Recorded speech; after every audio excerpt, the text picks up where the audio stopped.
Handicapper Steve here, handicapping the racing from Tampa Bay Downs here on Saturday. It's the 8th of February 2020. Gonna look at all the stakes races on the program, including the Sam F. Davis. But before I get on to that, remember to please follow me on Twitter at Horse Racing Kit 5 for more selections for race courses around the world. And remember to join me next weekend for my Risen Star preview video from the fairgrounds. And that looks like with the stakes nominations there, it looks like it's going to be a very good card. And also, there's a possibility with the oversubscription to the race, they might split the race, the Risen Star, into two divisions. That's going to be quite cool. But be sure to look out for those Risen Star entries very soon, because, you know, the fairgrounds in Louisiana, they draw the races like 3 years in advance. But let's get to the stakes action from Tampa today. We're going to look at races 8 through 11. Let's get to it. The 8th race from Tampa, it's the Endeavour Stakes, Grade 3 purse, $175,000. Races for fillies and mares, 4-year-olds and upwards. We have a field of 8 horses stepping to the lawn, the distance of ground of 1,700 meters, with a distance of ground of 1.116 on the turf course. 1,700 meters, mile 16 turf course, rails at 0 feet today. And I show the diagram, just gives me a second to look down the notes, just bear with me. A top selection here, I'm going to go with the 7-horse Got Stormy. We'll go 7-4-1-8 in the superfecta, 7-4-1-8 super. And the multi-race, I would go 7-4. The pick 5 begins with this race. If you want to decide to play it, I would go 7-4. It's also the second leg of that ultimate 6, what they have. But the top selection is 7-horse Got Stormy, 5-year-old mare by Get Stormy. Mark Cassidy trains. Harley Gaffleone gets the mount. The horse's most recent outing, the horse hasn't been seen since the 1st of December at Del Mar, 1 mile in the Grade 1 Matriarch. And the horse won by 3/4 lengths. She sat mid-pack most of the race. She got there and, she got out. She quickened up nicely, earning a 104 by her. That was a very good run. Her last 1, 2, 3, 4, 5, 6 races have all been triple-digit buyers, so she's been running these massive races.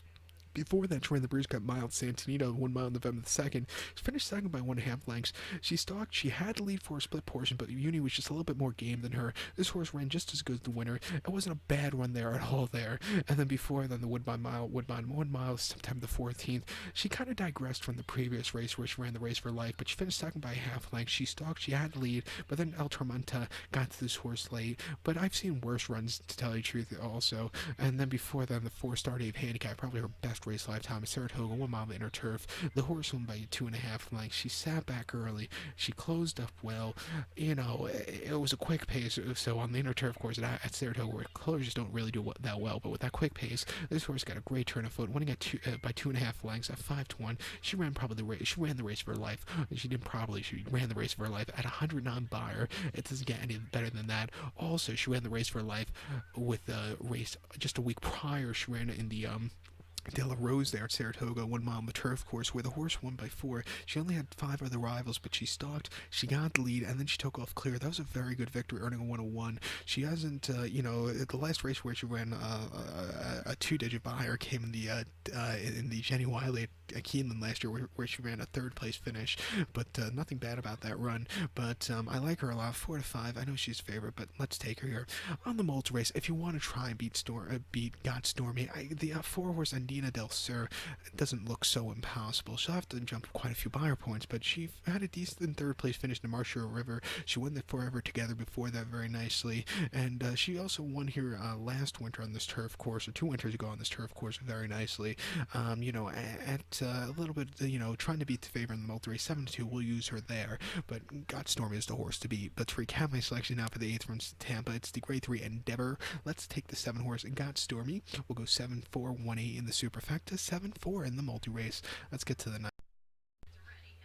Race number 9 from Tampa, it's the Suncoast Stakes, purse $150,000, race for fillies, 3-year-olds here. We have 9 horses enter to go the distance of ground here of 1 mile and 40 yards on the main track. 1 mile, 40 yards, main track here in the Suncoast. It's a bit of a tricky race. I'm going to go to the 7 horses, a top selection, who is Blame Debbie. I'm going to go 7-1-4-5 in the superfecta, 7-1-4-5 super. Top selection, 7 horse, Blame Debbie. 3-0 filly by Blame. Grand Motion trains this one, and John Velasquez flies in for the mount. The horse's most recent outing came the 7th of December at Aqueduct, a mile and 8th in the Grade 2 Demoiselle, and she finished 3rd by 4.5 lengths. She moved a little bit late, but she kind of stalked away all the way around the race course. I've seen better races. I've seen seen worse races, but you have to give her a break. It was her first time facing winners also in stakes quality horses at both at the same time. Since coming here to Tampa, she's been training very well, and I'm going to give her another shot. If they sit a little bit closer to the pace again today, I think she'll have a live chance. Prior to that, 2 back on the 6th of October, Keelan, mile 16th in the main special weight, 69,000. The horse did everything right, winning by 3.5 lengths on the front and all throughout. She just kept going. A very good, easy victory there. And then before that, 29th of August at Delaware, 5.5 in the main special weight, 34,000. Finished second by 4 3/4 lengths. The 5.5 furlong trip is not her preferred distance there, but they probably need a race to get her under her belt. She got around the race course well. At the wrong trip, I thought she ran decently. She's been improved with every single race, I've thought. If she sits closer, I think she'll do well. John Velasquez up today doesn't hurt either. I'll give her a chance at 9-2. The one horse Lucrezia also I think has a strong chance. She ran the Sandpiper a few weeks ago here at Tampa, going 6 furlongs, and she won by 1 3/4 lengths very, very nicely. Before that, they took her to the turf in a few prior starts, and she ran okay in spots and not okay in the other spots. But I like her back to dirt. At 5-1, I think she could also get a piece fit. So you definitely use her in pick 4, pick 5, and the 4-horse Motu, who I think will be back down into the favorite here. It's coming out of the Golden Round, where she ran a very good place, closing up from nowhere there. She's another horse, definitely is there. But to recap my selection for the 9th from Tampa, it's the Suncoast. Let's take the 7-horse Blame Debbie as a top selection. We'll go 7-1-4-5 in the superfecta, 7-1-4 in the multi-race. Let's get to the race number 10 from Tampa. It's the Tampa Bay Stakes, Grade 3, purse $175,000. Races for 4-year-olds and upwards. We have a field of 9 horses entered to go to the lawn again. The distance of a ground of 1,700 meters, or the 1 mile and 1/16th trip on the turf course. 1,700 meters, a mile 1/16th turf course. The top selection, we're going to go to the rail horse, to the 1-horse March to the Arch. We'll go 1-7-4-6 in the superfecta. 1-7-4-6 super. Top selection, the 4-horse March to the Arch. This 5-year-old gelding by Arch. Mark Cassie trains. Tyler Gaffleone gets the mount. The horse's most recent outing came the Sunshine Million Turf at Gulfstream, mile 16th, January the 18th, and the horse won by a head that day. He sat back early from a wide post draw. He got there in the nick of time. I thought it was a very good run, earning himself a 96 buyer.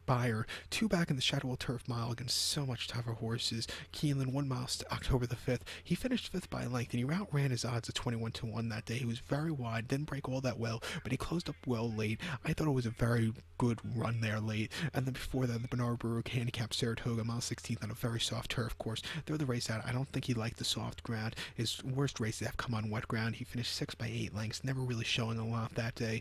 But before that, I thought he ran a decent 4th in the 4-star Dave handicap, and then a decent 5th in the Forbidden Apple at Saratoga.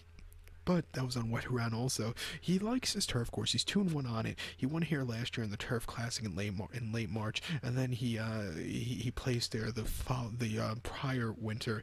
But he's always run these good races, and 7-2, I'll give him a shot here. On the multi-race scenario, I think the 7-horse Hembry also has a strong chance for Mike Maker. This horse ran a decent 4th at Kentucky Downs most recently, but he hasn't started since that Kentucky Downs meeting since late August. But he's, like I said, he's always run these decent races. I'll give him a shot here also, and I think you have to use the 4-horse Caribou Club also on the multi-race. But to recount my selection for the 10th from Tampa, it's the Grade 3 Tampa Bay Stakes. Let's take the 1-horse March to the Arch. We'll go 1-7-4-6 in the superfecta, 1-7-4 in the multi-race. Let's get to that featured 11th race now.